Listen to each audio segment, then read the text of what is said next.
Hello guys, welcome back to the channel guys. ಇವತ್ತು ನಾವು truck game ಮಾಡ್ತಾ ಇದೀವಿ. ಕರ್ನಾಟಕ ಮ್ಯಾಪ್ ಅಲ್ಲಿ ಆಡ್ತಾ ಇದೀವಿ ಗೈಸ್ ನೋಡಿ, ಟ್ರಕ್ ಅಷ್ಟೇ ಇಂಡಿಯನ್ ತರನೇ ಇದೆ. ಇಂಡಿಯನ್ ಮಾಮೂಲಿ ಇಂಡಿಯನ್ ಕರ್ನಾಟಕ ಎಲ್ಲ ಕಡೆ ಒಂದೇ ತರ ಟ್ರಕ್ ನಡೆಯುತ್ತೆ ಗೈಸ್. ಅದೇ ತರನೇ ಟ್ರಕ್ ಇದೆ ನೋಡಿ. ಟ್ರಕ್ ಒಳಗಡೆ ಇವತ್ತು ಮರ ಹಾಕೊಂಡು ಹೋಗ್ತಾ ಇರೋದು ಗೈಸ್. ನೋಡಿ, ಡ್ರೈವರು ಕಾಣಿಸ್ತವ್ರೆ ಅಲ್ಲಿ ಒಳಗಡೆ ವೈವಿಂದ ಗೈಸ್. ಬನ್ನಿ, ಈ ರೋಡ್ಸ್ ಹೆಂಗಿರುತ್ತೆ ಅಂತ ನೋಡಿ, ಹೋಗಿ ಈಚೆ ಹೋಗಿ ಎಕ್ಸ್ಪ್ಲೋರ್ ಮಾಡೋದ. ಟ್ರಕ್ ಅಂತೂ ಚೆನ್ನಾಗಿದೆ ಗೈಸ್, ಮತ್ತೆ ರೋಡು ಅಷ್ಟೇ ಅನ್ಕೋತೀನಿ ನಾನು. ನೋಡಿ ಗೈಸ್, ಹೆಂಗೆ ಮಾಡಿದ್ದಾರೆ ಡೀಟೇಲಿಂಗ್ ಅಂತ ಗೇಮ್ದು.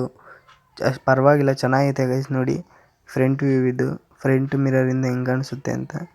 ಇನ್ನೂ ಡಿಫ್ರೆಂಟ್ ವ್ಯೂ ಅಲ್ಲಿ ನೋಡೋದ ಗೈಸ್. ನೋಡಿ ಹೆಂಗೈತೆ ಅಂತ ಗೇಮ್ ಡೀಟೇಲಿಂಗ್ ಮಾತ್ರ. ಒಂದು ಚಿಕ್ಕ ಅಂಗಡಿನೂ ಚೆನ್ನಾಗಿ ಡೀಟೇಲಿಂಗ್ ಚೆನ್ನಾಗಿ ಮಾಡವ್ರೆ ನೋಡಿ ಗೈಸ್. ಫುಲ್ಲು ಸುತ್ತಮುತ್ತ ಕಾಡೆಲ್ಲ ಐತೆ ಇಲ್ಲಿ ಗೈಸ್. ಇವಾಗ ತಗೊಂಡೋಗಿ ಗುದ್ಬಿಡ್ತಾ ಇದೆ, ನಾನು ಜಸ್ಟ್ ಮಿಸ್ಸಲ್ಲಿ ತಿರ್ಗಿಸ್ಕೊಬಿಟ್ಟೆ ನೋಡಿ ಗೈಸ್. ಫುಲ್ಲು ಕಾಡೊಳಗಡೆ ಬಂದು ನಾವು ಮರ ಎತ್ಕೊ ಹೋಗ್ತಾ ಇರೋದು ಈಗ ಗೈಸ್. ಗೇಮ್ ಮಾತ್ರ ಚೆನ್ನಾಗಿದೆ ಗೈಸ್. ನೋಡಿ, ಇಲ್ಲಿ ಇಂಡಿಯನ್ ಪೆಟ್ರೋಲ್ ಬಂಕ್ ಐತೆ, ಇಂಡಿಯನ್ ವೈಪ್ ಕೊಡ್ತೈತೆ ಮಾಮೂಲಿ ವೇಸ್ಟ್ ನೋಡಿ ಗೈಸ್. ಇದರಲ್ಲೂ ಫುಲ್ ಡೀಟೇಲಿಂಗ್ ಮಾಡೋರು, ಕಲರಿಂದ ಹಿಡಿದು ಎಲ್ಲನೂ. ಆದರೆ ನಮ್ಮ ಟ್ರಕ್ಕಲ್ಲಿ ಈಗ ಪೆಟ್ರೋಲ್ ಐತೆ, ನಾವು ಮುಂದೆ ಹೋಗೋದ. ಪೆಟ್ರೋಲ್ ಹಾಕ್ಸ್ಕೊಂಡು ನಿಂತ್ಕೊಳ್ಳೋದಷ್ಟು ಇದಿಲ್ಲ. ಪೆಟ್ರೋಲ್ ಬಂಕಲ್ಲ ನಮ್ಮದು, ಗಾಡಿ ಡೀಸೆಲು ಸಾರಿ ಗೈಸ್. ನೋಡಿ, ನಾವು ಹುಬ್ಬಳ್ಳಿಗೆ ಬಂದು, ವೆಲ್ಕಮ್ ಟು ಹುಬ್ಬಳ್ಳಿ ಅಂತ ಬಂತು ಗೈಸ್. ನೋಡಿ, ನಾವು ಆಗಲೇ ನಮ್ಮ ಡೆಸ್ಟಿನೇಷನ್ಗೆ ಬಂದು ಗೈಸ್. ಈ ಸೀರೀಸ್ನ ಮುಂದುವರಿಸ್ಬೇಕಂತಂದರೆ ಇಲ್ಲಿ ಕಮೆಂಟ್ ಮಾಡಿ ಮತ್ತು ಫಾಲೋ ಮಾಡಿ ಗೈಸ್. ನೆಕ್ಸ್ಟ್ ವೀಡಿಯೋದಲ್ಲಿ ಸಿಗ್ತೀನಿ. ಅಲ್ಲಿವರೆಗೂ ಟಾಟಾ.